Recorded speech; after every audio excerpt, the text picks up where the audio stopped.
বাড়ি খামরু। নিবাস বগুলা। আপনার স্বামীর নাম বিউগেল। কি? বিউগেল?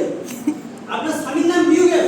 আরে না না না, আমার স্বামীর নাম খান হইল বগলা সরণ খামরু। সবাই তো বলতেন বিউগেল।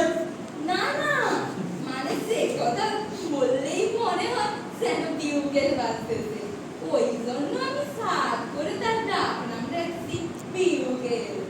ডাকনাম কে জানতে চেয়েছে? আপনার স্বামীর ভালো নাম বলুন। ও তাই কোন, তার ভালো নাম হইল বগলা সরণ খামরু। হ্যাঁ সেটাই বলবেন। বেশ, তাহলে শ্রীমদ ভাগবত ধরে বলুন, নিন। পাগল নাকি? মানে? ও সব হবে নি গো। হবে না মানে? হবে না মানে আমি কোনো ব্যাগ ছেলের গায়ে হাত দেবো না। এ কি? বেটা ছেলে আবার কোথায় পেলেন?